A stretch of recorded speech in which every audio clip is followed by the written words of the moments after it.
Hey MIGTOEs, I just wanted to show you that cool new program that I've been talking about for about a year now. It came out a couple months ago. Once it was, it was in development for about a year.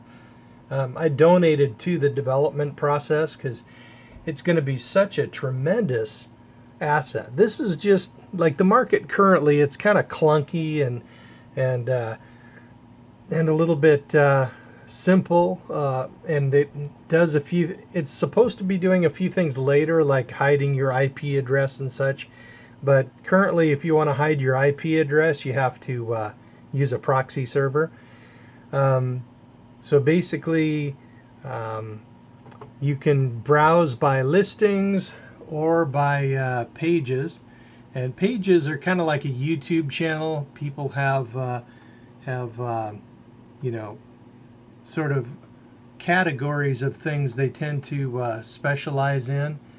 Some people sell like natural stuff, like honey from their hives and beeswax and health products and stuff. And other people sell T-shirts, and it's basically just like kind of like the internet was back in the 90s, early 90s, before marketing really started taking place on it. Anyway, this is pages. Then of course you can go straight to listings, and one of the things that interests me is silver, and you can basically purchase like 1 ounce silver rounds and stuff like that. And let's go ahead and do a search for a tag, a keyword. And let's do silver. Ah, there it is. Silver.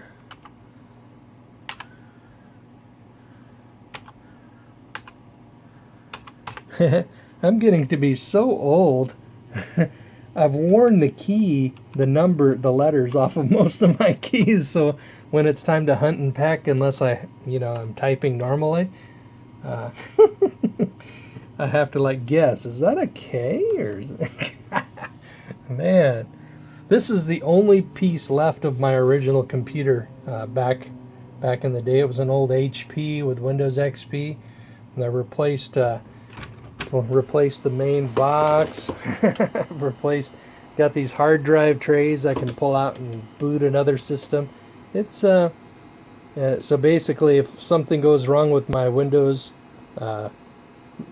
program or software, I can just pop Ubuntu into it and hit the thing and go. It doesn't really have a floppy drive. I haven't had this thing connected for about 8 years now. Floppy drive. old days. Okay, now I've got the silver keyword in, and then I just hit the enter button, and then it goes straight to things that have silver as the keyword. And you can see that there is a market here, and because I noticed that things change from time to time. Like yesterday, I was looking at some pretty nice, a pretty nice collection of 42 quarters, that are like pre-1964, but I don't see that now. Oh, hey, they got colloidal silver in here. How cool. Colloidal silver gel. Oh, neat. And basically what's happening here is that there is no central node for this computer, for this network. It's just individual computers all connected together with the Open Bazaar program, and basically it has no centralized server. Like, remember when Napster was closed down way back when? and then basically the feds came in and kicked in the door and had a photo opportunity as they unplugged the computers, and then Napster was a goner. But the thing is, then the geeks got busy and they invented the Nutella and the torrent networks, and those are decentralized, pretty decentralized servers. The Nutella was totally decentralized, and the torrent networks, they are almost decentralized.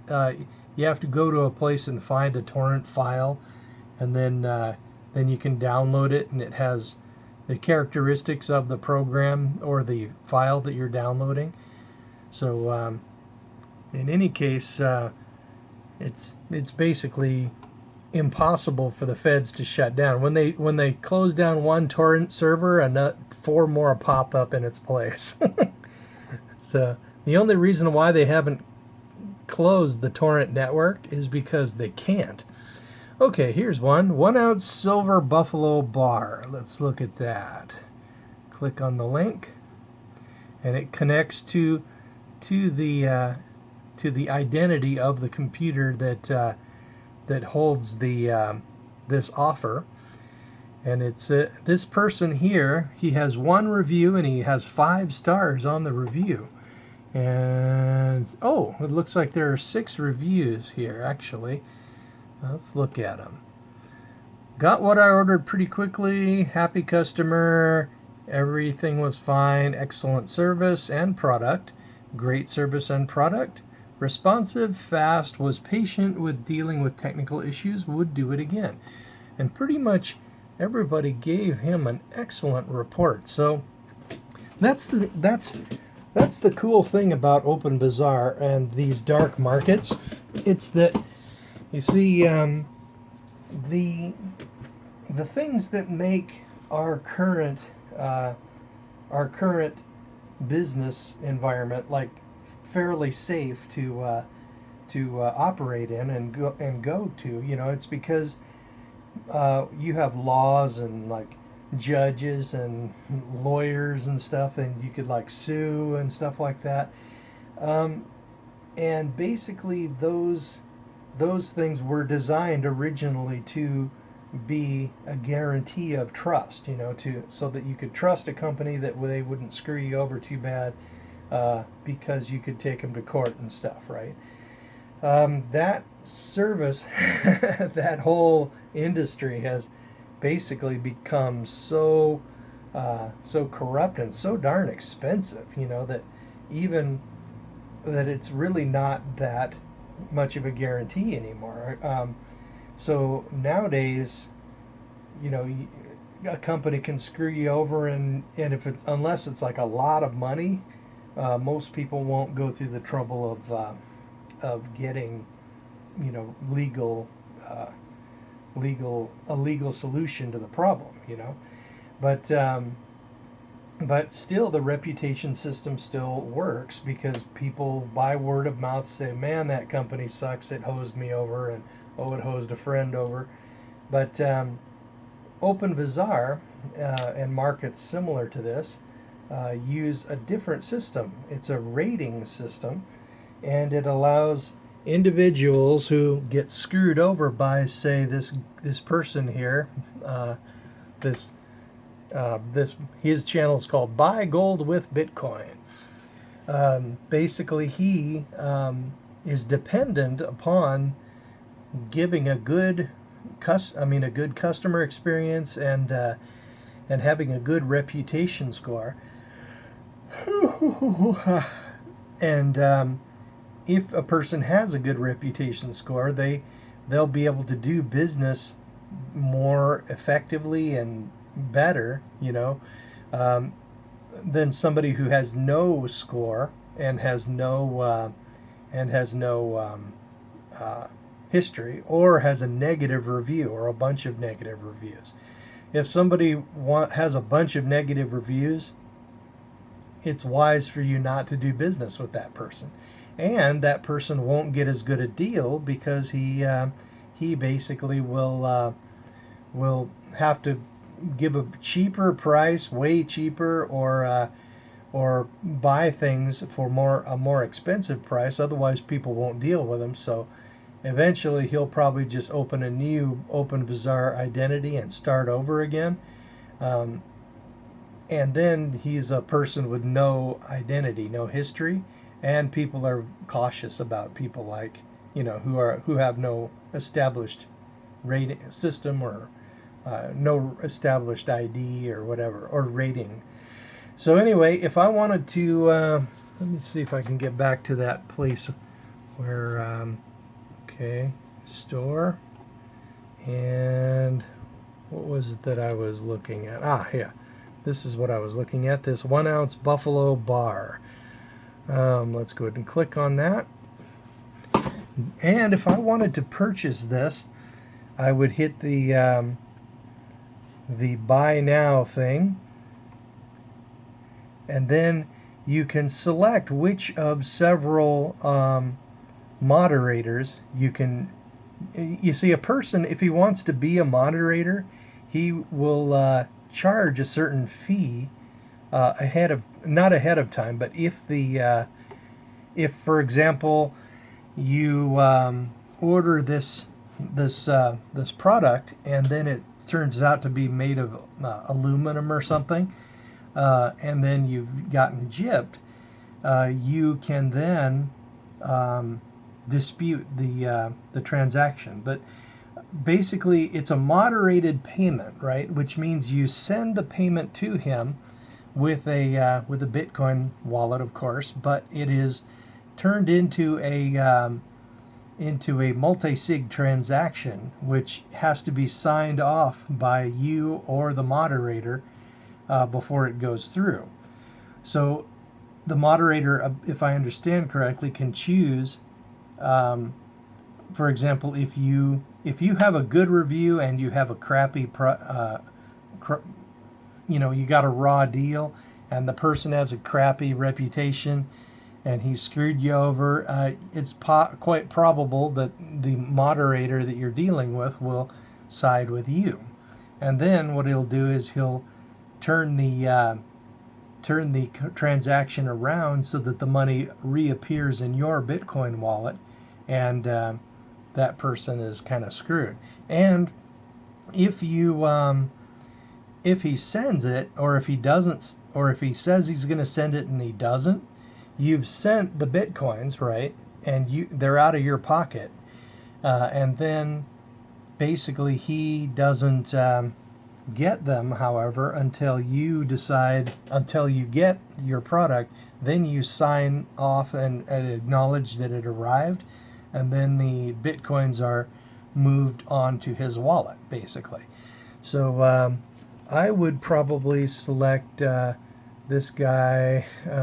Probably let's go for Super Bitcoiner. He charges $1. So I will click that, selecting him, and then, but I could, if I wanted to, there's more than that. Several people are throwing their hat into the ring for their dispute fee.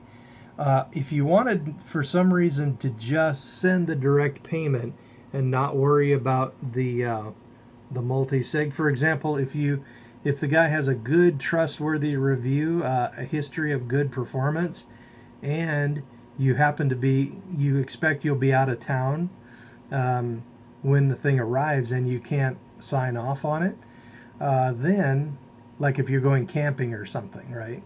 Then you could just hit direct payment and trust the person to send it to you. Or you could just select a moderator here, and then when you get the product, you sign off on it, and then boom, you're good. So basically what you do, hit next at that point, then you type in a Bitcoin address where you received your address. This is one that I typed in before, and then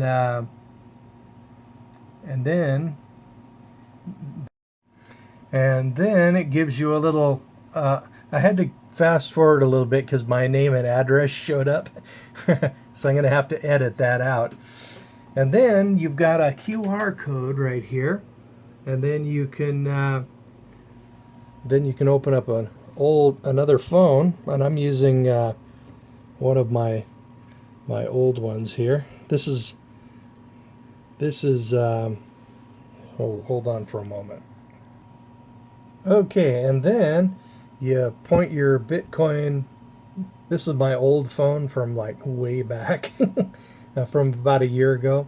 Then you hit your little scanning device, and then hold it over there, and then it gives you an address, and the amount is plugged in automatically.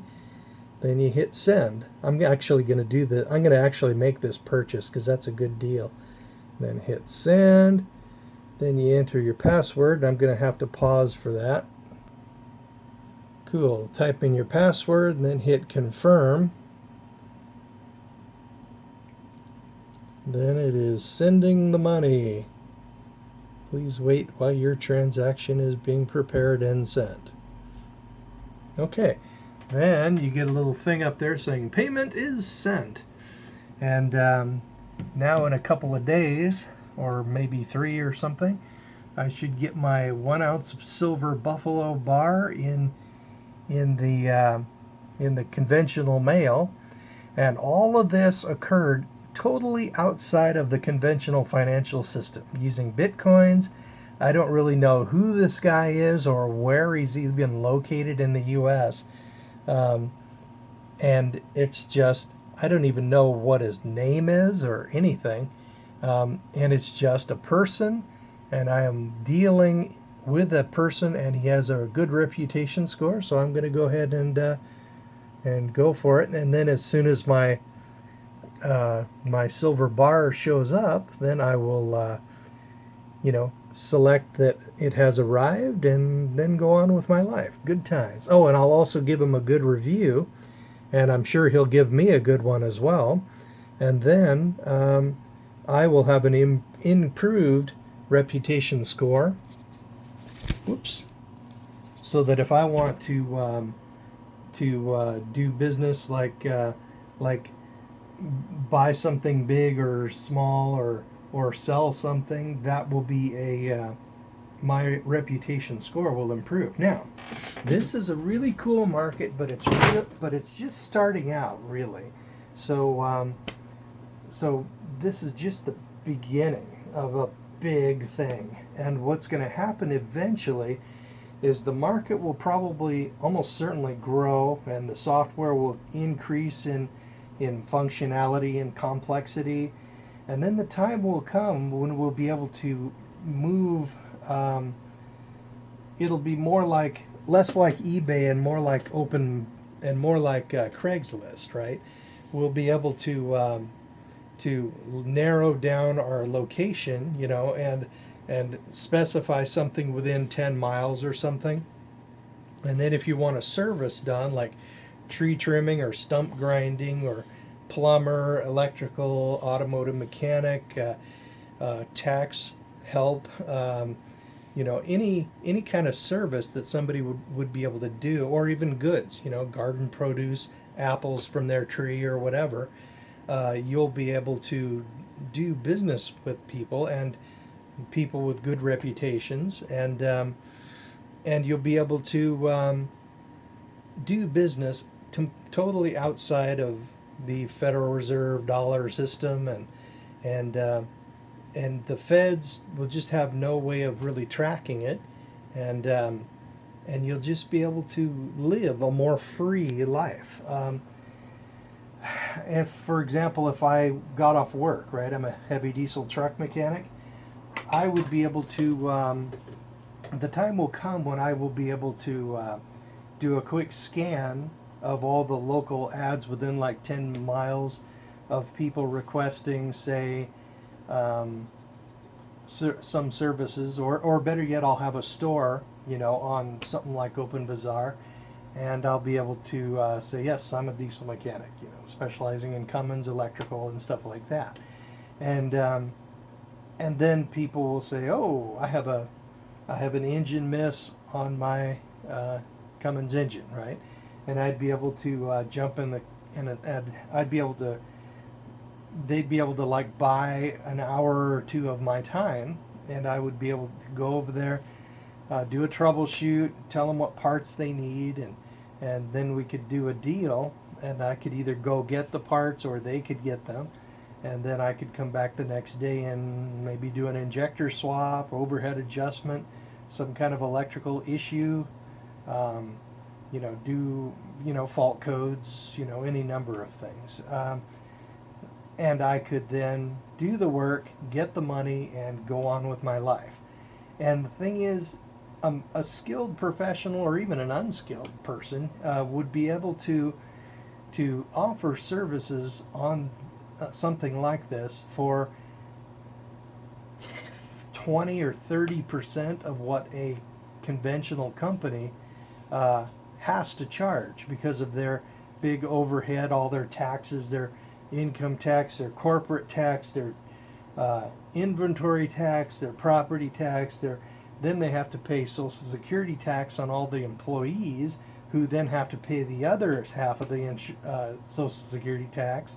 Then they have to pay Medicare and Obamacare and freaking care and tax and more tax, and then all of those add up to the point where they have to charge 400% of what a normal person would have to charge. And I could probably charge 25%, 30% of what they charge and end up making more than I make at my job. And when, in about 3 years, over the next 3 years, our economy is going to be dropping farther into a recession if the normal business cycle repeats, and it has been for 30 years now. So it's pretty dependable. It's like a really slow heartbeat in the economy. So basically, over the next 3 years, things will be getting progressively worse. We're going to have another financial crisis, probably another banking system freeze up like we had in 2008. And when that occurs, bitcoins and other cryptocurrencies and markets like this will be ready, and then they'll be able to jump in while everything else is paralyzed and begin to do business as sort of a backup. It's kind of like a backup economy because when the conventional economy freezes up and becomes undependable and becomes like a destructive place, people and companies will be able to move business and move some of their economic activity over to these new systems, and that would cause the conventional economic system to lose power and authority over the people, which is I'm all for that, because they have abused the shit out of their power. Let me tell you.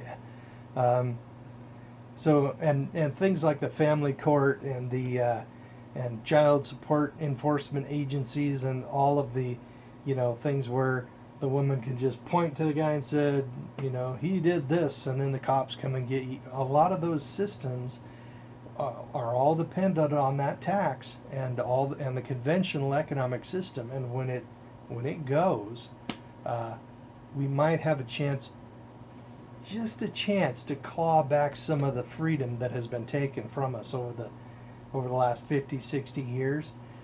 So, and also there's another factor coming. We're going into another recession. The economic cycle, it's like right on time.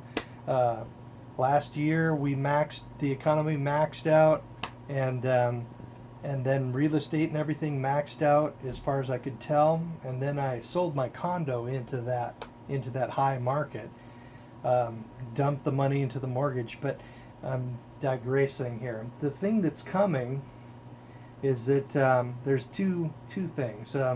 One of them is that a lot of companies are beginning to accumulate bitcoins so that they can quickly pay a ransomware virus, just in case their computers get locked up, or taken over by one of those things. I got nailed by that. A couple of months ago, I wasn't going to pay that shit. Heck no. I'm a geek. I don't do that. So I wiped my computer and just reloaded everything. Not a problem. I keep all my data elsewhere anyway, so I didn't really lose anything except maybe my most recent bookmarks. But anyway, companies are accumulating bitcoins for the ability to pay off that ransomware virus, and in about a year or so, when we have the banking system freeze up, that's going to cause bitcoins to go way up. And when that occurs, a lot of companies are going to find that they're sitting on a lot of money, and then they'll be able to turn around and start using that wealth to pay debts and pay employees, pay various things when and receive money as well outside of the conventional financial system while that financial system is froze up. And that will bring bitcoins and other cryptocurrencies and things like that in more into the mainstream, and that will help us all claw back a little of that freedom that's been stolen. And I've been really looking forward to Open Bazaar, this program, for a year since 2014 when I first heard about it. Um, and I like what I see. It's still very primitive, and it's still kind of clunky, and there's not a lot of not a lot of stores in here who are selling things, but it's getting better every single month that I come back here. It gets better. So it's going to be developing to the point eventually where it'll be on your cell phone, and you'll be able to do things like find most anything you want to buy, and the the thing that guarantees good service and good that you won't get screwed over is the reputation score system and the escrow system, so that you spend the money, and that if you get something really crappy, then you have some option for to be basically have some satisfaction.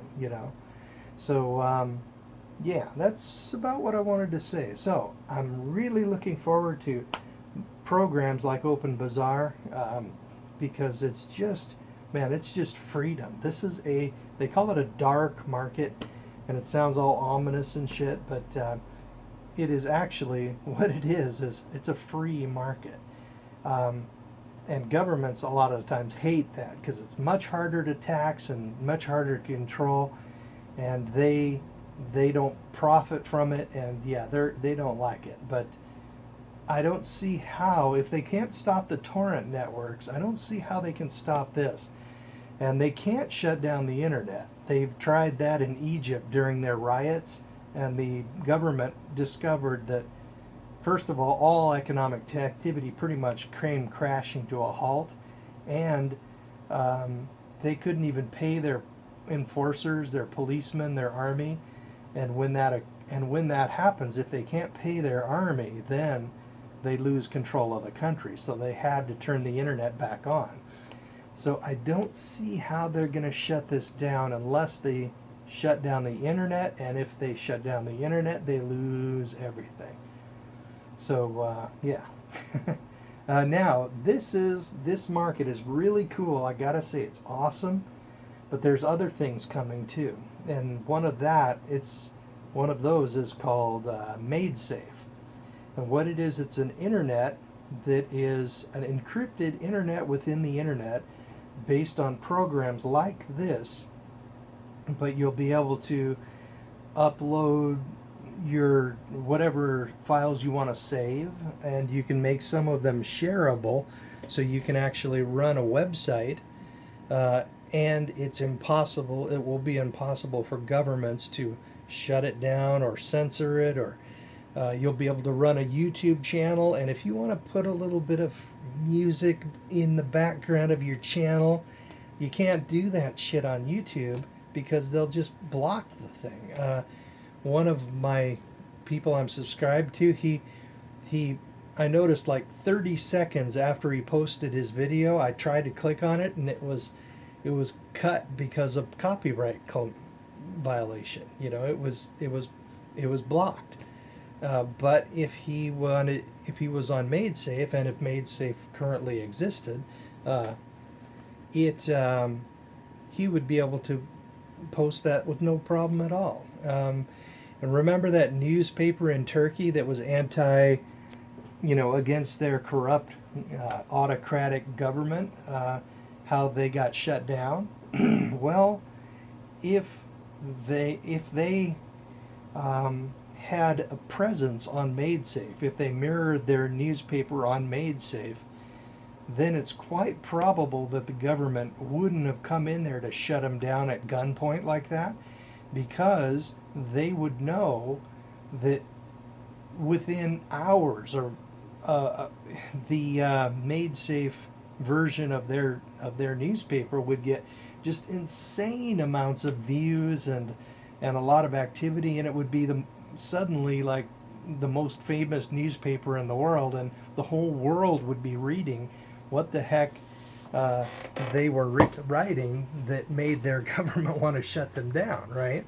And then that would just be calling attention to the problem. So it's quite probable that, what's the guy's name, Erdogan or something, he might have said, well, maybe we shouldn't shut him down. And then that's freedom. When a government can't shut down your website or your newspaper or whatever, that's freedom. And when they can shut it down and silence opposition, that's tyranny. So I'm looking forward to MadeSafe, because it's going to bring out a lot of ability to communicate, which is currently blocked. And they're right now, what they're doing, they're sort of holding up on the time when they're going to release it, because they're trying to put a thing in there that allows some of the money. Basically, it costs a little bit of money to use the MadeSafe network in what they call SafeCoin. I bought some of about 6 months ago. Anyway, you use that type of currency to power your ability to save information on the network and to download and upload information, using the bandwidth. So when somebody uses the bandwidth to download a file that you've put up there, they're setting it up so that some of that money, some of that download fee, will go to the person who created or who posted that video or that program or whatever it is, right? So it's going to be like a profit motive. If what they're doing is going to work out, they're going to have a profit motive for people to download your content, for you to make good content that people will want to download. So what we'll see eventually, I believe, is when, if they manage it, then manufacturers of movies like Bollywood, like out of India, and like third world and small producers of content will be able to post their content on the MadeSafe network and earn money when people download it. And since all of the downloading will have the same price, right, there's no profit, there's no real reason for people to download the movie that you made from another person who just copied it and mirrored it, because it would cost them the same to download the content from your storage as it would for them to download it from the original producer. So piracy probably wouldn't be as big a problem in that case. There wouldn't be as much of a profit motive for it. And considering it would probably be a lot faster to download content which is genuine, because thousands upon thousands of people will have that content on their individual MadeSafe nodes. Then when you queue it to download, you'll be getting that file from like 30, 50, 60 different nodes, and then the only thing slowing down the speed of the download will be the speed of your own node, your own network connection.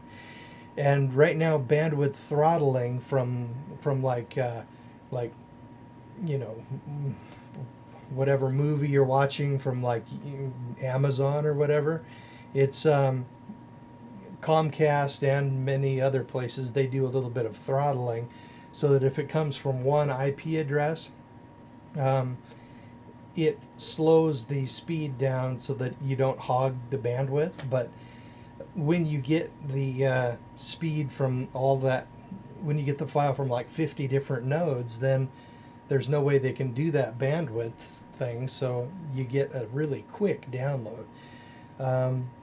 And it's pay. People will earn money by hosting a file on their computer and like having storage on their computer, and then people will be able to use their encrypted side of their storage for their files. Their pictures of their kittens or whatever, and then basically they'll be able to earn a little bit of money by the bandwidth and the storage that they are are contributing to the network. So it's kind of complicated, but it really shows promise of being like a real something that'll really claw back some serious freedom, like the freedom of the press, which is pretty much gone because all the conventional press is owned by all the elites, and so therefore they don't say anything that the elites don't like, right? The alternative media helps, but sometimes the alternative media is shut down and blocked by YouTube and Facebook certainly, and other things. So things like MaidSafe really show a lot of promise of clawing back some amount of freedom, and it's somewhat important in the U.S., but man, it's even more important in places like Turkey and Syria. Not Syria. Well, there's a whole can of worms right there, but Iran and North Korea. It's freedom of information and freedom of business and money and are so much more important in those places than even it is now, because we have in the U.S. still a fairly free country, but with these awesome innovations, Bitcoin, Open Bazaar, and MaidSafe, and other things, tons of other innovations, it's really going to claw back some freedom for us, and I am so looking forward to it. For example, if you're silly enough to be married, or if you were uninformed at the time, and you find yourself married, whatever money you happen to put into bitcoins every month or whatever, and have the private keys yourself, that money is impossible for the family court or any other legal, any other government thing to seize, right? So that's one of the things I love the most about bitcoins. Governments can't seize it. I mean, if you have it on an exchange like Coinbase or something like that, they could say to Coinbase or OK Coin or whatever to give me Vention's money, right? But if you have that money off of the exchange in an encrypted paper wallet or a Trezor hardware wallet, there isn't shit they can do about that. If they even know, which is unlikely, you could like mix the coins or whatever, and they wouldn't have a chance of finding that. So basically, if you got then ass launched from your family, you would then have a fund of wealth which you could draw upon to start getting your life reestablished. Or if you wanted to do what Da Vinci J15 did and flee the country, and he went to Chile, and the Canadian family court couldn't do shit about it, so he was in charge then. So anyway, looking forward to what's happening. I'm loving the new, Open Bazaar and what it's turning into and what its future potential is. And man, good times. Such, I mean, there's a lot of darkness and tyranny going on, but the geeks have got our back here. It looks like they're coming through for us. So see ya. Oh, and don't get married.